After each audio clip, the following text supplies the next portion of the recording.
In this segment and the coming ones, we're going to talk about the design of epidemiological studies.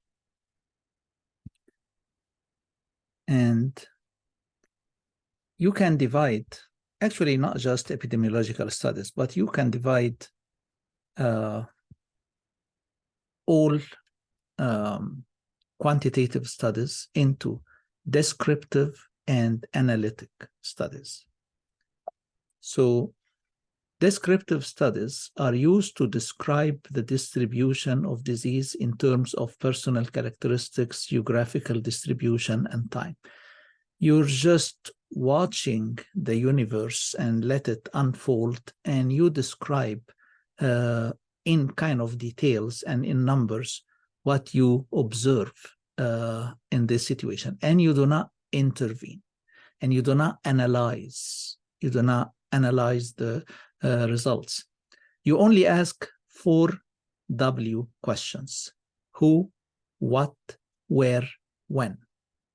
Let's say, for example, you want to study the prevalence of left-handed students in your neighborhood right now. So that is going to be a descriptive study. You're not intervening. You're not asking why. You're only asking who, and the answer is students. What? Left-handedness. Where? In your neighborhood. When? Right now. And you're describing this. So you're talking about their prevalence. And there are 4 types, actually, of descriptive studies. We have the case reports, we have the case series, the cross-sectional studies, and the correlation, sometimes known as ecologic studies. Analytic studies, on the other hand, look at the origins and causal factors of disease. So they are more in-depth than descriptive studies. They are usually carried out to test hypotheses formulated from a descriptive study. So you notice or you describe a situation, and then you come out with hypotheses. I think this is because of that factor or that factor. Let me test my hypothesis. Let me look at the origins of these results and the causal factors. The goal of analytic studies is to identify factors that increase or decrease the risk. So what is risk? The probability that an event will occur. So you want to know what increases this probability and what decreases it.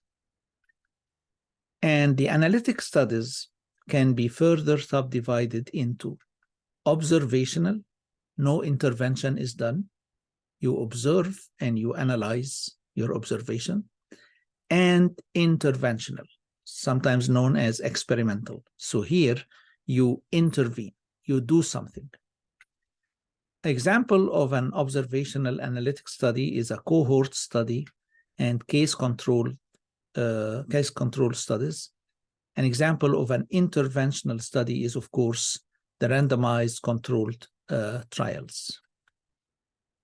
By the way, descriptive studies can be considered observational as well, because in descriptive studies, as long as there is no intervention, you're just watching, whether just watching and describing the 4 Ws or watching and analyzing some of what you observe. As long as you're doing this, it is observational. As long as you're not intervening, it is observational. Also, interventional studies are also known as experimental studies, as I mentioned earlier. Okay, let's start by observational studies. Observational studies, if you're talking about just one case, that's a case report. If you're talking about more than one case, that describing more than one case, that's a case series. Correlation, you're not talking about individuals, but you're talking about populations. That's a correlation or ecologic studies. Then the other observational studies, they deal with a timeline thing. So now or the future or the past. So if you're describing an event now, like the prevalence of left-handed students right now, this is going to be called a cross-sectional study.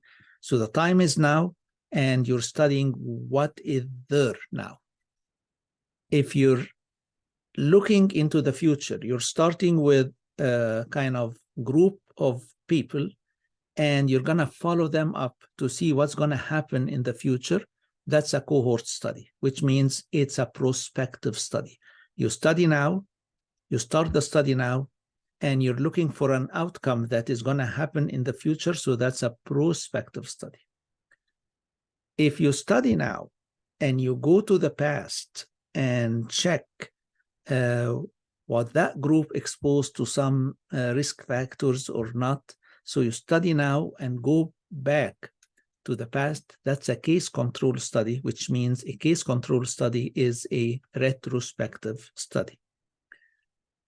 So very briefly, the characteristics of a cross-sectional study, you mainly study the prevalence of the disease. So like the prevalence of left-handed students in my neighborhood right now. So you're describing or observing how many left-handed students are there.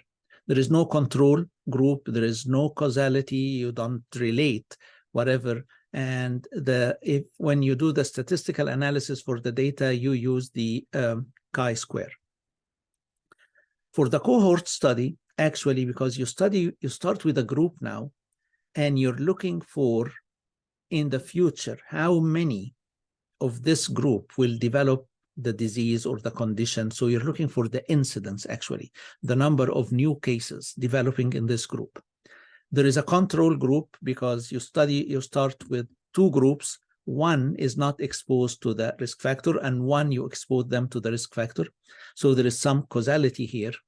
And the data analysis, we utilize the relative risk and the absolute risk, as we're going to explain. And if the disease is really common, then cohort study will be feasible. But cohort study usually takes more time, money, and sample size. The case control study, yes, you have control and you have causality. We analyze the data using the odds ratio, and actually case control, if you're dealing with a rare disease, so case control would be your choice because they require less time, money, and sample size. Okay, if we want to ask this question, what is the best study to give us the most reliable evidence about a condition or a disease or a risk factor? Like if we try to build up this evidence pyramid to answer the question about the hierarchy of evidence, with the base means the low evidence and the top means the high evidence. So, for example, what are you going to consider, or where are you going to place the in vitro test tube research? You're just in lab and you're doing research. This is probably not very high evidence, so I would place it lower down.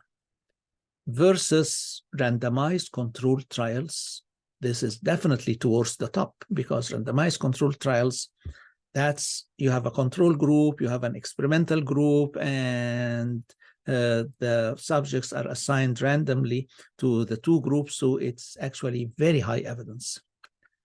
What about case series? It's a descriptive study, observational, no intervention, so maybe somewhere like in the middle. And what about case report? Case report deals only with one individual, whereas case series deals with more than one. So maybe case report less reliable than case series, or less accurate. What about cross-sectional studies? It is still descriptive, or observational, so it's going to be, again, somewhere in the middle. What about ideas, editorials, opinions? Oh, I'm not going to rely on this, so I'm going to probably put it lower down. What about cohort studies? Cohort studies are actually just a little bit less than randomized controlled trials. Actually, a very well-conducted cohort study is better than a not very well-conducted randomized controlled trials. What about animal research? Animal research, no, I'm not. I'm gonna put it lower down here. Okay, what about case control studies? Case control studies, just a little bit less evidence than the cohort studies. So actually, in real life, we would love to do randomized controlled trials. That should be our first priority. And whenever feasible, and we cannot do the randomized controlled study, then the second choice should be the cohort studies, and the third is the case control studies. We try not to go lower than this. But if I ask you, what is the highest level of evidence? What type of study gives us the highest level of evidence? Is it the randomized controlled trials, or is there another thing that is even higher? Imagine if you gather 20 or 30, the results of 20 or 30 randomized controlled trials, and you analyze all the data in these trials. This is what we call the systematic reviews and meta-analysis. So actually, meta-analysis, it provides the highest level of evidence because you analyze the results from multiple randomized controlled trials about the same subject, of course, and you analyze these results. So a simple way for putting this hierarchy of evidence is here. This is just to give you kind of an idea about what is the hierarchy of evidence in the different studies. In the coming segments, we're going to talk in more details about each and every type and design of epidemiological studies.